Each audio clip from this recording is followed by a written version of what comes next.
is Miloš Mirković. I'll be your moderator for today's track, and I don't want to take any more of your time. Our first speaker today and keynote is Dr. Chan Naseeb, who is a data science and AI technical leader determined to help organizations digitally transform and become data-driven.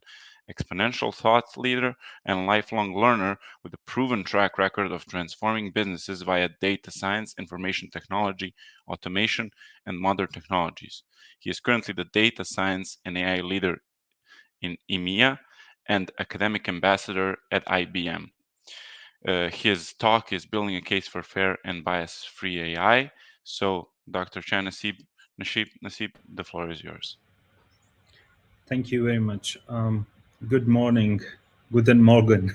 Guten Morgen Yeah. from Vienna. Thank you. So let me just share my presentation.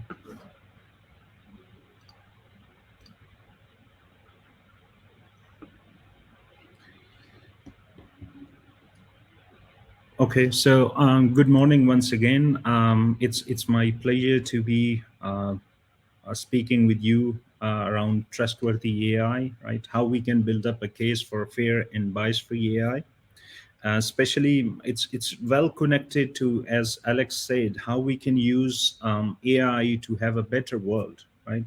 How we can have an AI-powered world for us, and in order to have that, we need to have AI systems, AI models that we can really trust.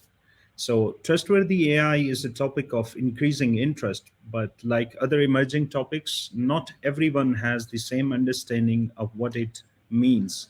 And in this talk, I will talk about how we can move from principle to practice and what businesses can do with it today, right? So the first thing is like, why do we need the ethics in AI, and what does it really mean? So AI systems, cognitive systems, can really reason over broad and deep data, forming hypotheses and judgments. Most important thing is that these systems are not simply programs. You know, in traditional programming, we have like inputs, and then we kind of codify our function, right? So if we give, let's say, something for addition, that it gives us we give the input and then it gives us the result. So those are traditional, but machine learning paradigm or AI paradigm is different because they learn from their own experiences. So we don't provide the rules. We only give the input, output, and then it infers the rules or functions, right? So their interactions with humans and outcomes of their judgments, they learn from this data. So it is both pragmatic and wise to establish principles so that we can guide our development of AI systems and what we are bringing to the world. How can we trust them? How can we rely on them? So historical examples are often helpful. Let us take a look at the food industry. Until late 1960s, there was very little information about what went into the foods that we bought. In an era where most food was prepared at home with fairly common ingredients, it was a time when there was not much of a need for that type of information, right? As food production began to evolve and artificial additives became more and more prevalent, 1969 was the year where a White House conference recommended that the Food and Drug Administration must develop an approach for understanding the ingredients and nutrition of food. So it then took another 20 years until 1990 when the Food and Drug Administration Authority published rules mandating nutrition labels on packaged foods, right? So think it about this way. There was stasis, right? Now a new era developed. There was a recognition of the need to have this transparency in the food labels. And then it took us 20 years to get the safeguards in place. At the rate and pace AI is being adopted, we don't have that much time. We don't have 20 years to figure out what's the best way for companies to manage AI because we are at an impending event where AI is either going to be immensely helpful or it could be problematic if we don't use it properly, right? If we don't have the proper safeguards in place. So, much like packaged foods, it could either be very good for us as a society or very bad, depending on what goes into it and how we use it. So, there is a right way to implement AI, and this is what we will be talking about today. So AI is nothing more than just software, right? It's a different type of software, but it is software. Software is the lingua franca of business. It is how all communication is going to occur. It's how all commerce, trade, and business is going to occur. And software is the accelerator. The COVID pandemic challenged all of us to become more resilient, and companies use software to accelerate and change how they do things like customer service, enhancing the customer experience. So here is the real question about software or AI, if you like. Can you use it to anticipate and respond quickly to those kind of changes like pandemic? Can you understand all of your data? Can you collect and integrate your data? Can you analyze your data? And do you have real time intelligence infused and embedded into your business processes? Because it starts with data, AI is only good as the data. Then it comes down to what is the intelligence of your AI, and is it able to drive some meaningful outcomes for you or not? As you know, the idea of AI has been around for decades. It wasn't until 10 years ago that the race to utilize AI became serious. In those 10 years, AI has spread across all industries, becoming embedded in everyday business.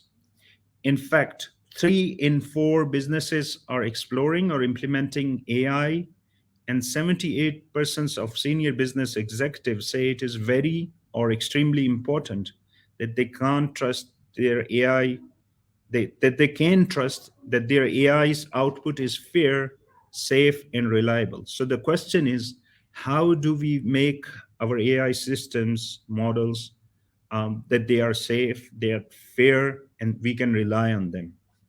So millions of dollars are being spent in the development of AI applications and solutions across the industries to enhance decision making, to save money, reduce cost, and to drive revenue by delighting customers. While AI has made great steps, right, in the past 10 years, from helping us to pick the next movie we watch to making possible autonomous cars, we have also come to find out that if companies miss the mark on AI ethics or trustworthy AI when developing AI solutions, they expose themselves to reputational, regulatory, and even legal risks. It could also mean investing hundreds or even thousands or millions of dollars in development and deployment of resources and push timelines out even further. So, why this notion of AI ethics or trustworthy AI is really becoming a hot point?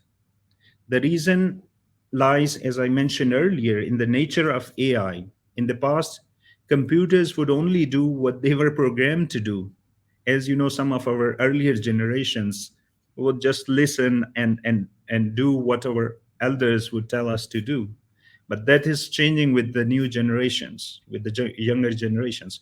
With AI, these machines no longer need explicit instructions to perform. Now they can learn and take their own actions based on their learning. So, this is the fundamental change in the way computers have always worked.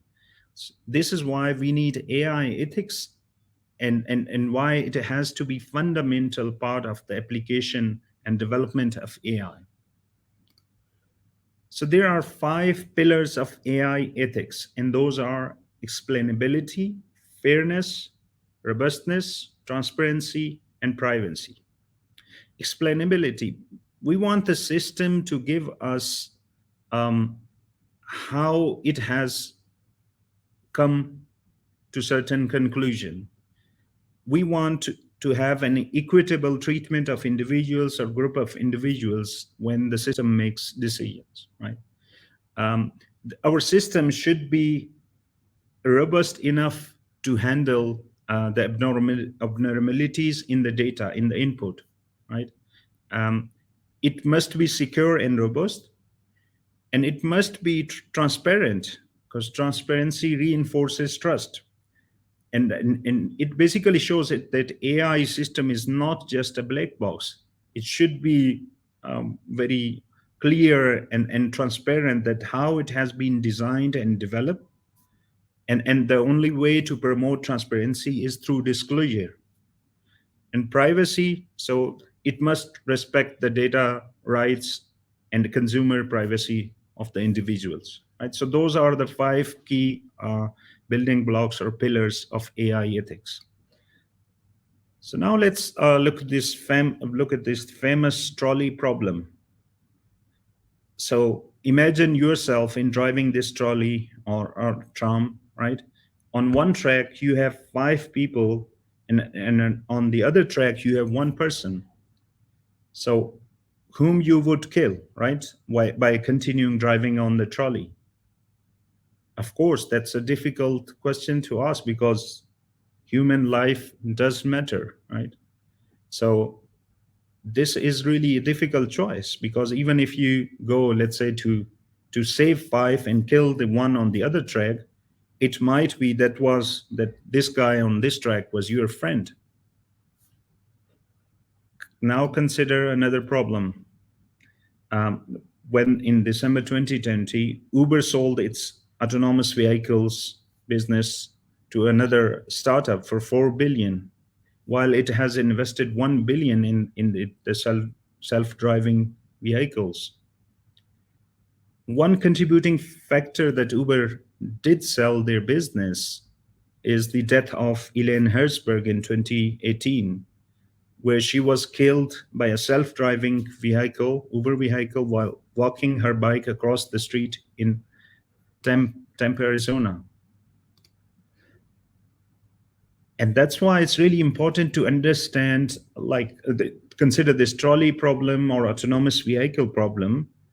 It is not about like taking one decision at one point in time. So, for example, these autonomous vehicles, they're likely using partially observed Markov decision process in an environment where the system has incomplete knowledge and some uncertainty comes into play. So if you use this Markov decision process, which is partially observed in a dynamic environment, it is not like making sequential decision. There are a lot more unknowns. So you have incomplete knowledge of the environment. So it is making a choice based on a set of probability distributions about what act will give it the highest reward function or minimize the most cost. So if you consider the trolley problem, I mean, you're not minimizing the cost by killing one person and saving five, right? So I'm showing these examples and sharing these examples to make you aware of the complexity that we have to deal with when we are building the AI systems. And if you really want them to be totally autonomous, what are the things that we need to consider right from the time of designing AI system? So when you are doing these decision cost optimization or highest reward function, you're looking for highest reward, you basically work on your prior knowledge, your present observations, and likely some of the future states. So that's why we need to think about it is not about one decision at one point in time. You have many variables to keep in mind. So and as I mentioned, it has to be part of the design. It is not something as a luxury feature, right, or add-on that you can later build on after you have developed the AI system, you have deployed it, it's in production, you started to monitoring, and then you implement the trustworthy AI bit of that. it is only with the trust that our society can fully benefit from these tectonic forces, modern technologies. So it is a really win-win proposition, and it could also become a competitive advantage.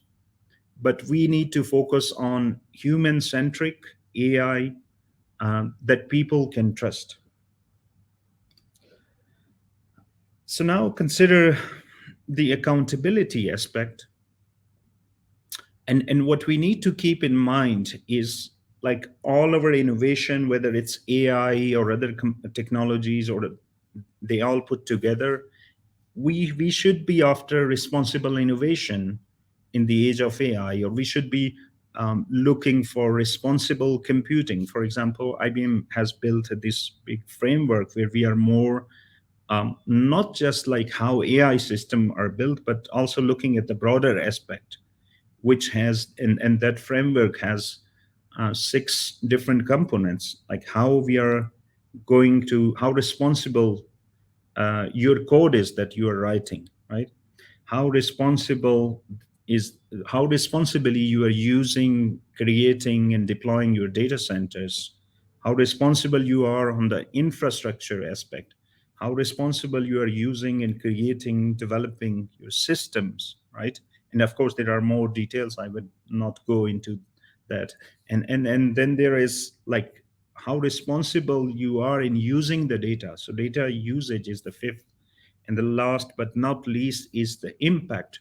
What is your impact in terms of uh, CO2 emissions on the climate, on the environment, and everything around you?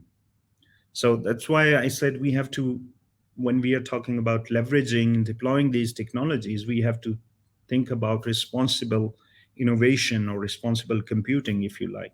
So this survey was conducted in 2018 on the Stack Overflow, and then 50% of the developers said, like, the data scientists who are creating the models, they should be responsible.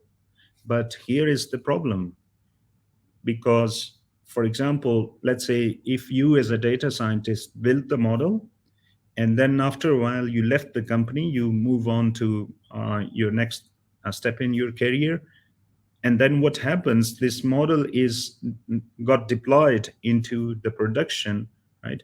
And then the data changed, which was initially not considered, or there was some unexpected data source that company started using.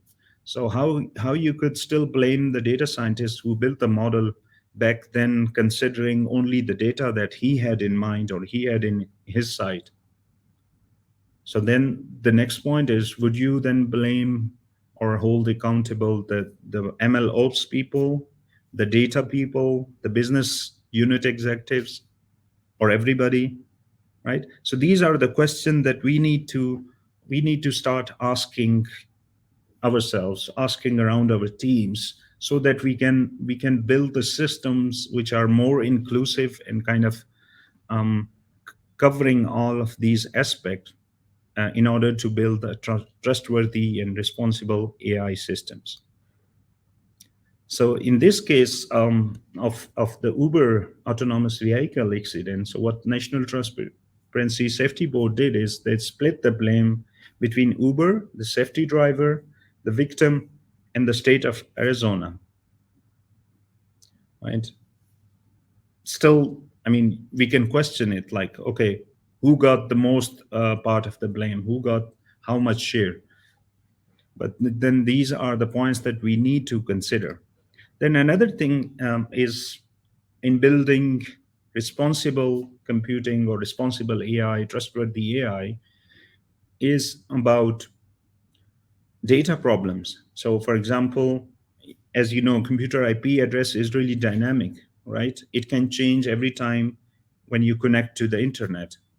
So there was an incident around pornography, and the police in United States alerted the police in Spain that somebody from this IP address uploaded this pornography to Facebook, and they told that the uploads took place on this date in this format, like 10 2016, which is like in United States, the month comes first, but the Spanish police interpreted or read it as November the 10th.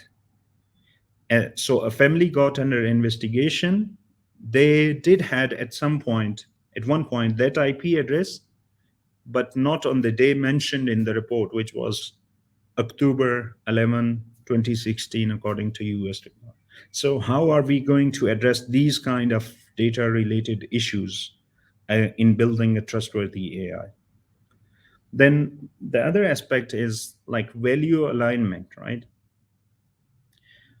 The question is, if AI systems, machine learning models engage in our community as autonomous agents, then those agents will be expected to follow the community's social and moral norms.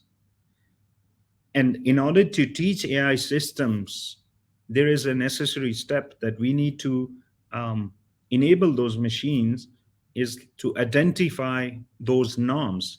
But the question is, whose norms? Mine's, yours, theirs, right? Whose norms should we train the machines on?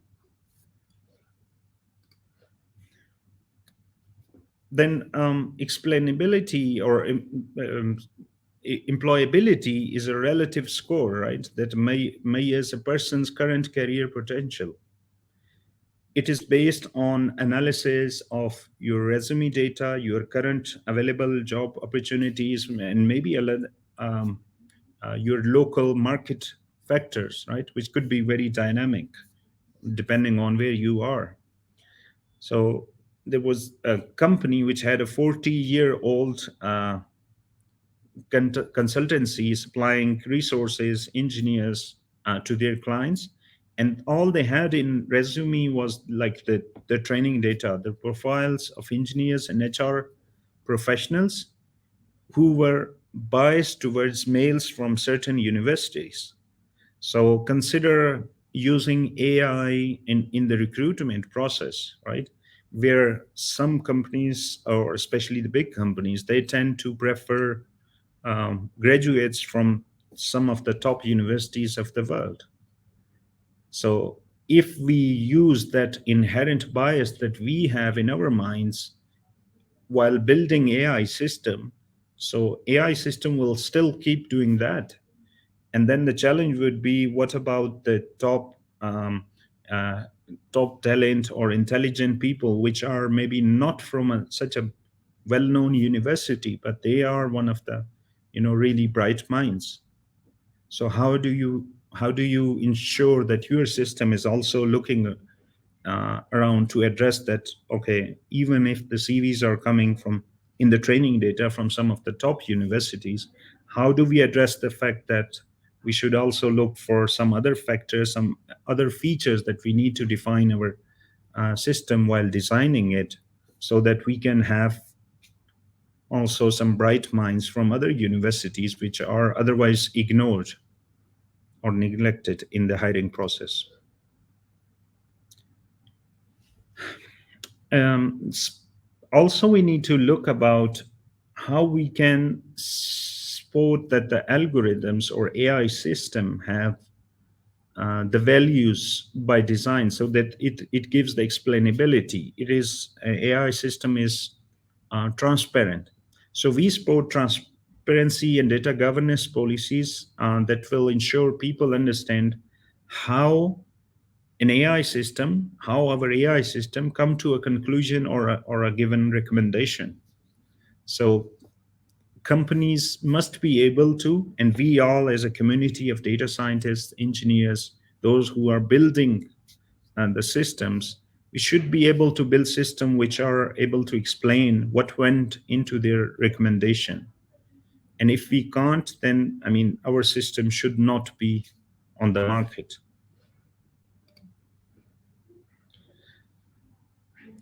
Dutch government saw that they started to use basically some data to detect fraud. They use this SIRI, system risk indication algorithm system, to detect fraud in benefits, advances, and taxes, right?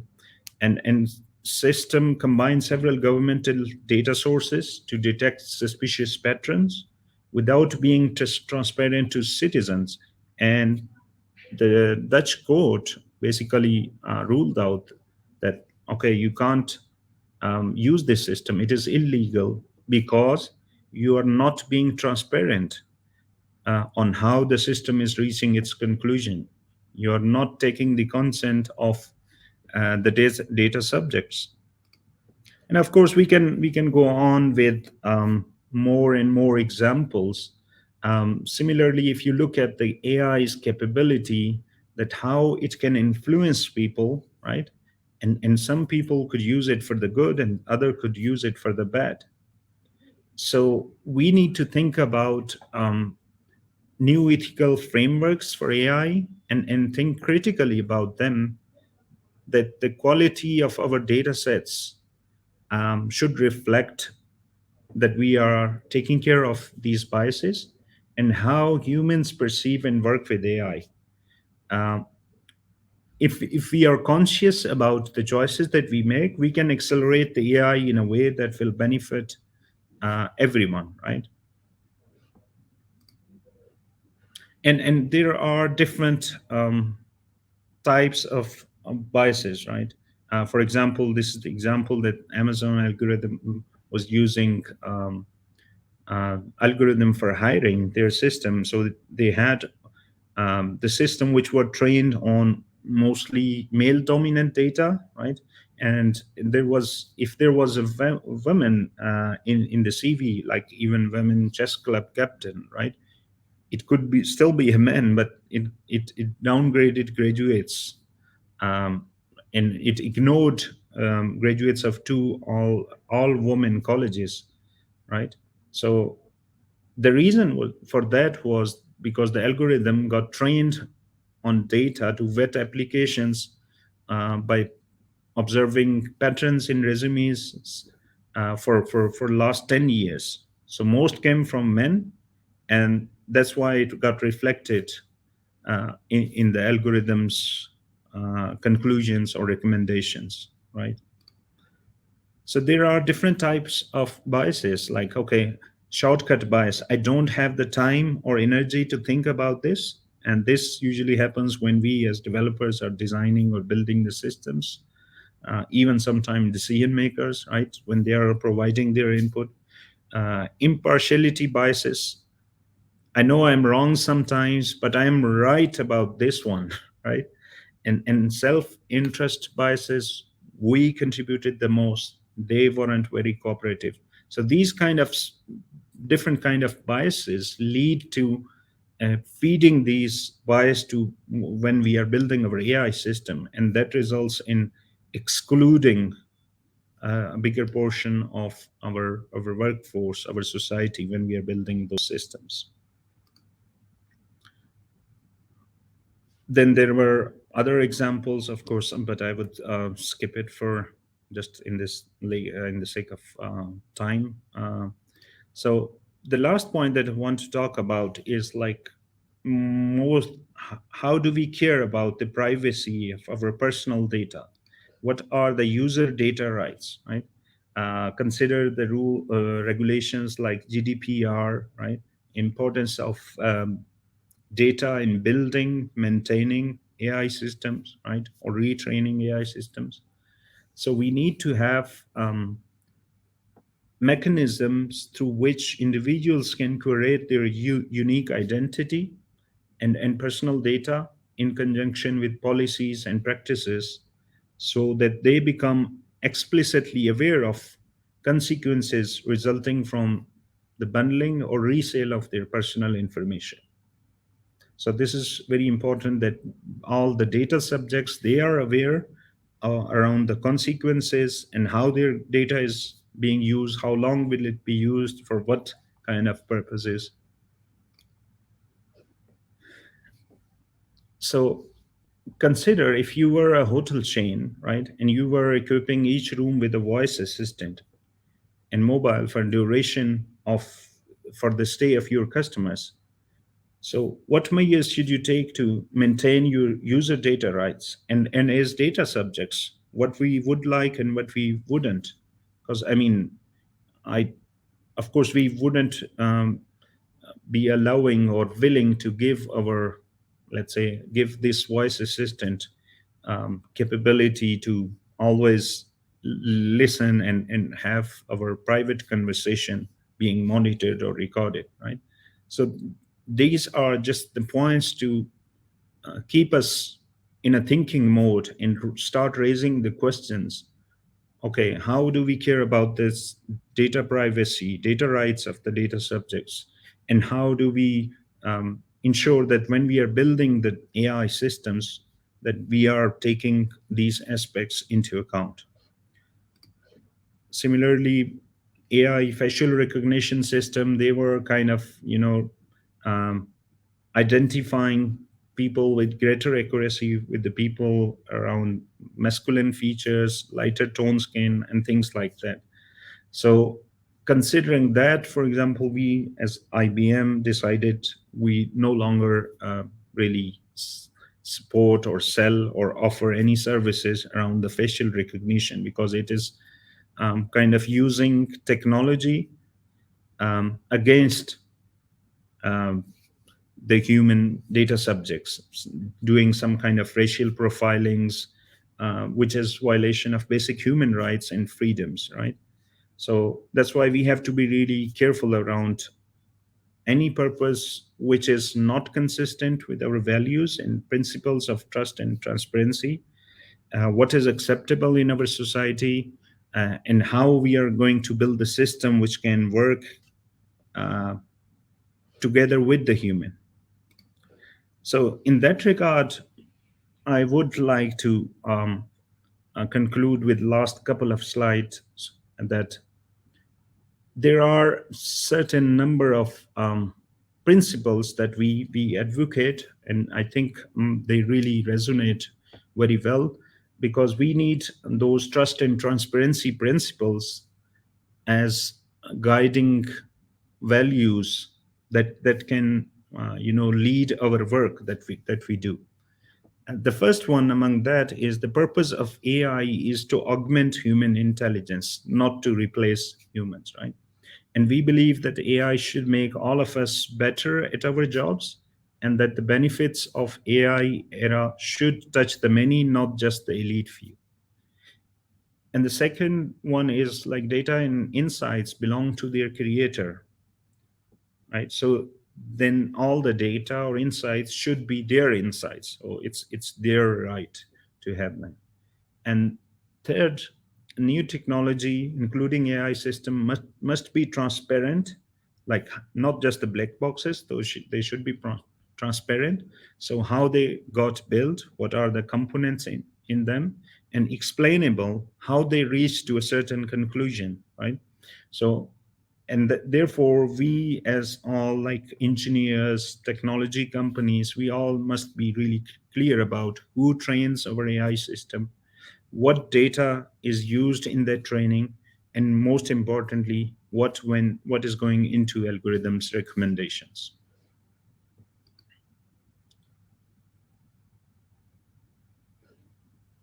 So just to close with one example, we work with one of the large American retailer. um, they had a focus on social responsibility and wanted to work on a program called digital citizenship. um, and they wanted to ensure that all AI and machine learning use cases, right from the hiring to customer experience interactions, they are monitored in production, they are fair and explainable. So we work with them using a solution called Cloudpack for data for productionalizing their use cases. And we monitored their AI that was used for hiring decision around the factors that I discussed earlier, like fairness, how is it performing in the operations, looking for drift, and giving the explanations. So with that, the customer was able to diagnose and monitor models in production to improve fairness, mitigate any kind of bias, manage the drift, and provide explanations for the decisions that model was making, and ensure that the AI was trustworthy, it's reliable, it's responsible, and it can be trusted uh, by the customers, by the engineers, by everybody that was involved in using it. With that, I will basically reiterate on the key message that I want to give, that we need to focus on how we can contribute in basically making AI more trustworthy, reliable, responsible, and fair to everybody, right? And it is not just an afterthought, it has to be by design. So we should really start early on asking those questions, raising those questions, and make sure that we are including everyone so that everyone can benefit from the promises that AI and other technologies offer. Thank you very much. Hello, thank you, Dr. Chan Naseeb, for that wonderful presentation and for opening the Data Science Conference Austria 2021 with your speech. Uh, Next up, we are splitting into two tracks. One is Society 5.0, which will be on stream 1, and the other is Business Optimization track, which will be on stream 2. Uh, yeah.